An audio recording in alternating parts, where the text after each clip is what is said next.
Dudes and dudettes, how are you guys? This is Chazzy, and on today's episode of Cinema Chazzy, I'm going to be reviewing and analyzing a movie that is not exactly new. It came out 4 years ago. I don't think it's actually still very relevant, but hey, if you're a diehard fan of this Monsterverse thing that, the Hollywood has been creating lately, then you pretty much feel the same way that I do, that this movie is still really cool, it's still really awesome, and I have actually watched it multiple times, and it is called, wrong monster, Kong Skull Island. I was going to be talking about a Godzilla movie that I actually reviewed some other time ago. But anyway, now here's the thing. You guys might actually know that this movie came out before Godzilla King of the Monsters, which I already reviewed, and so it might not make a lot of sense as to why I'm reviewing this one afterwards, but it's because I actually watched King of the Monsters before watching Kong Skull Island, It's very weird because when Skull Island actually premiered, I unfortunately didn't have the opportunity to go and watch it in theaters, and then they pulled it out from theaters, and I didn't have the appropriate streaming services to watch it, so I had to actually wait until it came to Netflix some time ago, and then I watched it, I actually, funny enough, I had already seen a CinemaSins video talking about it, everything wrong with Kong Skull Island, and the same it's very weird because that channel is they sort of criticize movies here and there. They point out everything that's wrong with them. They talk about things that they find mistakes and stuff, and that no movie's without sins. So because of the hype for that movie was so strong, I actually ended up watching that video several times. It's a comedic video, so I actually knew everything that happened before watching the movie, which is wrong. I really shouldn't do that anymore. I actually don't today. It kind of I spoiled the movie for myself. Aside from that, I also watched this one by Film Theory, talking about Kong's secret past, which just spoiled the movie even more for me. So anyway, the point is, when I finally got around to watching, I already knew everything that was going to happen, but it was still good to finally absorb it, and actually see everything from start to finish, and now here's the thing, this is a really good movie in my opinion, I would actually go on to say that it might even be the best King Kong movie I've ever seen, A lot of people argue that the original 1933 one actually still holds up really well today, I think it's really, really cool, and I actually, because of its, not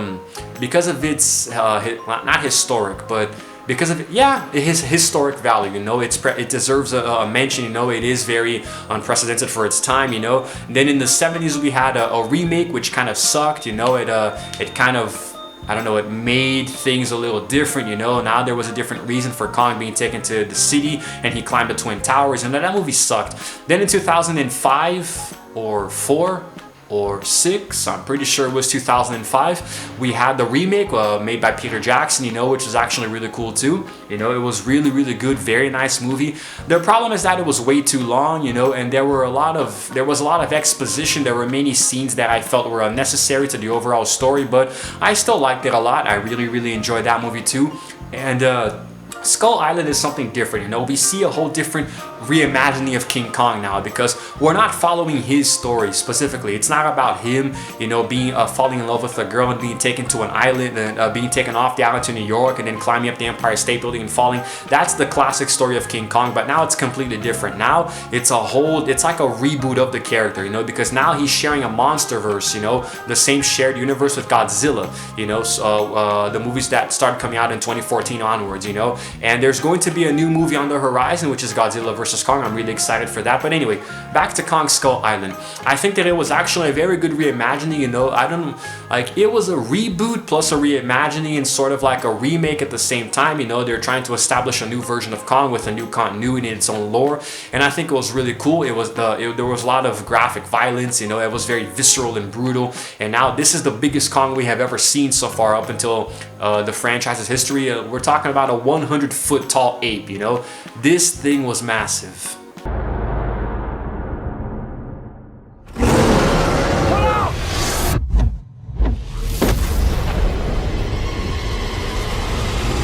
Now, as far as the story, it follows a group of scientists and Vietnam War soldiers. This happens in the early 70s, in 1973 to be exact. So they go to the island to try to kind of document, if this is like Skull Island is finally found, an uncharted an area in the world. So they finally go to explore it and see what exactly is there, But the problem is that their idea of exploring is a little out of whack, because they get there and immediately start dropping bombs everywhere to, I think, trigger seismic activity, you know, to see if they can awaken something, playing very loud music on the speakers, you know. So now what happens next is something that I can identify a lot with. I can really relate to it because Kong gets pissed and he starts taking down the helicopters and destroying them, you know. And I can relate to this 100% because I have neighbors who play really loud music, and I also feel like exploding them. If I could turn into a giant ape and freaking crush these bastards, I would, you know. So I can relate to Kong being annoyed with the loud music, you know.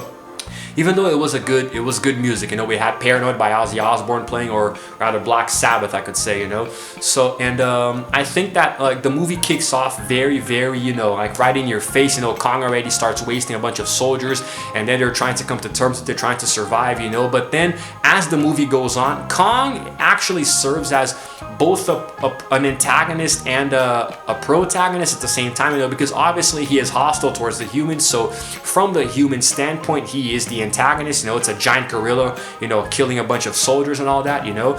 But then we see that there are these things called skull crawlers, you know, which are actually the primary antagonists of the movie who fight against Kong, you know.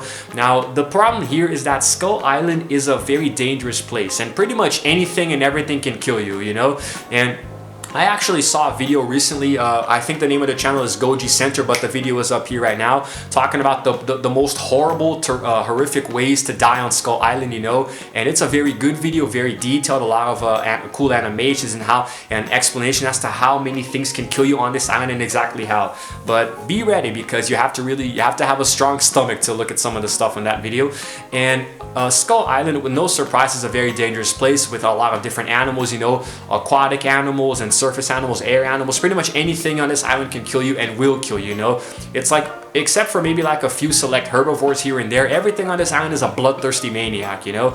And the skull crawlers, of course, it hurts a lot just to be bitten by one of them, but then you have to, once you're swallowed and start being slowly digested by their stomach acids, ugh. I don't even want to freaking imagine what that's like. But the point is that Kong has to contend with these really big animals, you know, and they're actually supposed to be in hibernation. And then when the soldiers came in and dropped the bombs, you know, apparently the seismic charges, it woke up a bunch of them, you know, it woke them up and they came to the surface, and Kong had to fight them off, you know. And there is an in-lore explanation that as long as they're still small, he actually has no difficulty killing them. They're actually pretty easy, you know. They put up a fight, but it's nothing that he can't handle. The problem, though, as one of the characters says, is the big one, the very big skull crawler, you know, which is like a fully grown adult one. And if that one wakes up, it's pretty much like, it's gonna be a very tough fight for Kong, you know. It's his mortal enemy, you know. So you really don't want to wake these guys up, man. This planet doesn't belong to us.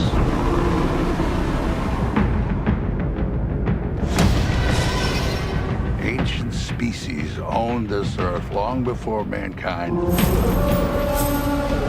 Now, I think that the way the movie is paced, you know, it's actually really, really well shot, you know. It's very like, because it kind of mixes a monster movie with a war movie kind of thing, you know, because we're smack dab in the middle of the Vietnam War, you know. So we see like it's almost kind of like, I don't know, Apocalypse Now meets King Kong, you know. It's a very nice little mesh up there. We have a few big name actors. We have Tom Hiddleston. I'm gonna have to read his name because I forgot. Let me make sure. Tom Hiddleston, who played Loki in the Marvel movies. We have Brie Larson playing an anti-war photographer, and of course Samuel L. Jackson.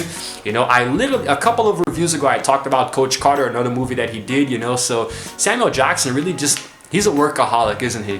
This guy does not say no to a movie. But anyway, we have him playing Preston Packard is actually the colonel, you know. Then we have John Goodman playing his exact name, Bill Randa, who's in charge of the organization Monarch, you know, that kind of thing. So we have a few supporting actors, you know, but like we have the big name ones too playing the main characters, and also we have John C. Reilly, right? That's his name. John C. Reilly playing Hank Marlowe, who was the pilot who actually, it's a very funny story because a long time ago, 29 years prior, he actually crash landed on the island with a Japanese soldier who they were fighting and trying to kill each other, but then they actually became friends, you know, because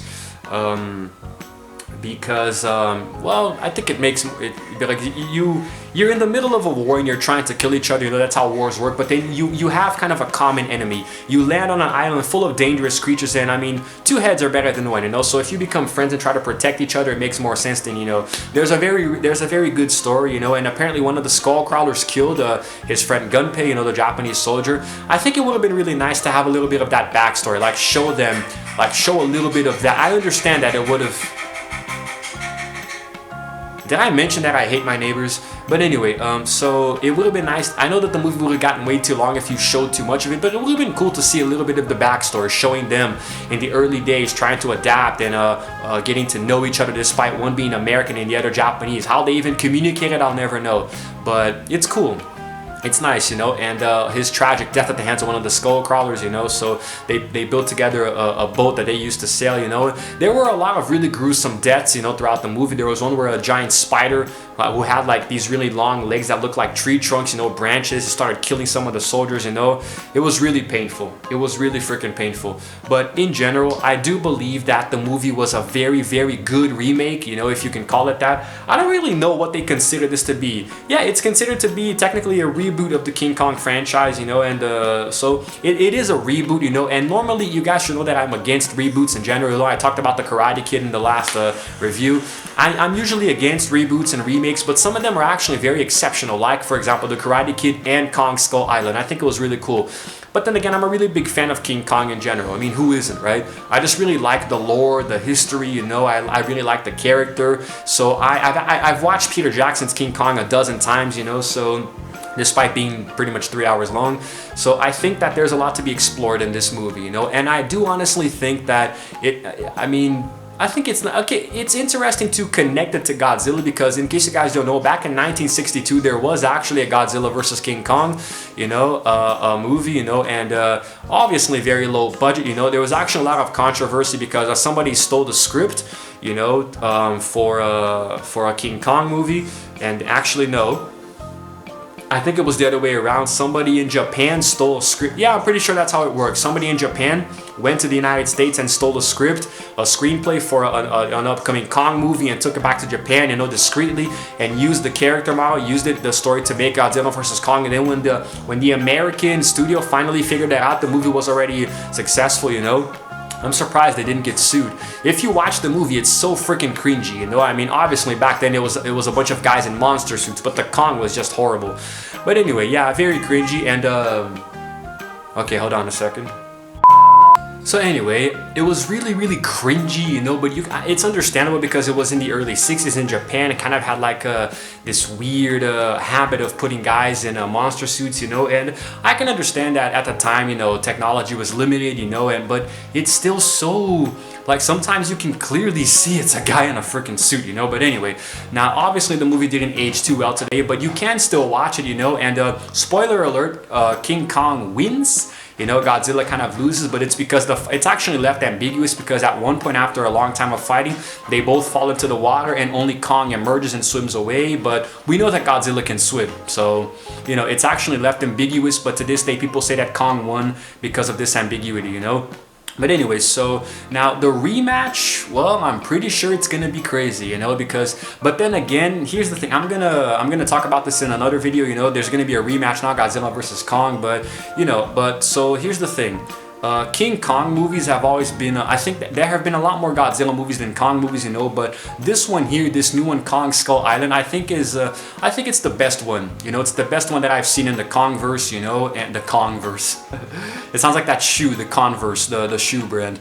But anyway, I think that in the Kongverse, you know, there have actually been a lot of different, it's actually just the same story over and over again, just told in different ways, you know, and of course the movies have gotten better, you know. The 1933 version was of course the most iconic, you know, and there was a lot of stop motion used, and even though, like, I'm not a really big fan of watching old movies, you know, like I can understand that they are very culturally significant. A lot of them are preserved in the, I forgot what it's called, but the National Movie Hall of Fame, something like that, where they preserve it, you know, because it's culturally important aesthetic to the country, you know. So, but I'm not a really big fan of watching them, you know, because I don't know, it depends on how old the movie is, you know. Sometimes if it's really iconic, I'll give it a watch, but if it's one of those like monster movies, for example, back in the day with stop motion, you can't deny that the original King Kong was something special because of this, you know, because of all the stop motion. It was groundbreaking at the time, it was unprecedented, it was great, you know, but it just, I don't know, I have a hard time watching it. The thing with, as the movies got older and older, like the Peter Jackson version of King Kong and now Skull Island, things have been looking a lot better, but I think I'm getting getting a little bit off topic here.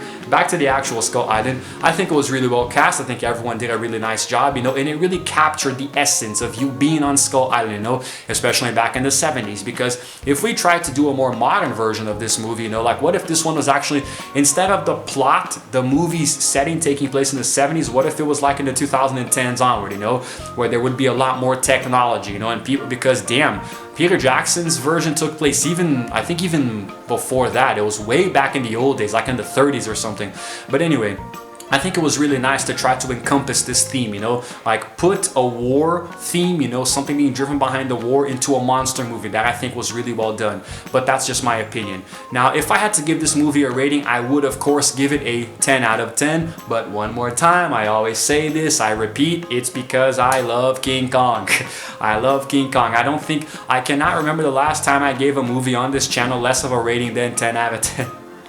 But, in general, guys, I think that's just, you know, that's just the way it is. You know, that's the way the cookie crumbles.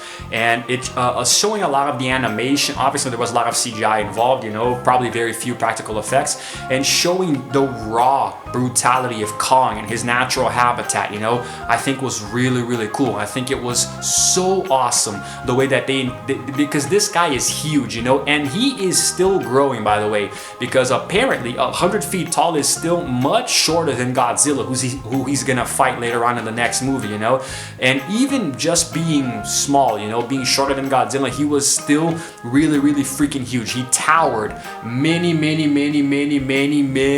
feet above the protagonist, you know, the actual humans. So imagine Godzilla next to a human. But anyway, so that's the way that I interpret it, you know, as like it was a really, and it also showed us a little bit of backstory. There were a few Easter eggs, you know, like because if you guys pay attention, this reboot of the King Kong series actually inverts the story, you know, turns it upside down and reverses it, because we always associate King Kong with being taken from Skull Island to New York, you know, and that's where he dies. But in this one, it's different. It's like the boat seemed to have been coming from New York and actually stopped on Skull Island, you know. Apparently it was intentional, or maybe there was an accident and it crashed there and everyone died, you know, that kind of thing. But this would have to explain that King Kong actually came from New York to Skull Island, which wouldn't make a lot of sense unless he was, I don't know, maybe unless he was maybe just I don't know, maybe he was young or something, he was an infant and he actually fit. I actually have one bone to pick with every single King Kong movie that has ever existed. How the hell does this thing fit on any boat? Like, if you put him on top of the boat, it's gonna sink. It's a giant ape. You can't put him in the cargo hold because it's a giant ape. He's not gonna fit. Unless you tie ropes to him and try to drag him along, but that's not gonna work because he's a giant ape. I have never understood how any King Kong movie ever released has managed to fit him in the boat, but you know what? They usually just gloss over that, so I will too. But anyway, the point is that now the boat apparently came from the city to Skull Island, and that's where like the natives actually built a kind of shrine of sorts to worship King Kong, because before he came along, the Skullcrawlers would attack and eat their people, you know, and then Kong fought them and actually kept them away. So Kong, I'm pretty sure Kong doesn't give a crap about the humans, but he kind of like unintentionally protects them, you know. So then they see him as like a savior, so they make a shrine in this boat, you know, the vessel that delivered them their savior, you know. So it's a very nice little nod to the original series, and the boat is actually called the Wanderer, which is the name of the original boat back in 1933, you know. So I think it's a really nice little Easter egg there, you know. It's just gotta find those Easter eggs, man. It's all good. What you're looking at is a monster from some bygone era. It's trying to show that man is dead. But anyway, I think it's definitely worth a watch if you still haven't seen it. You know, it's on Netflix right now. I was actually watching it with my old man a few days ago, so, you know, it's really, really cool. It's a very nice movie. I liked it a lot. The special effects were out the wazoo.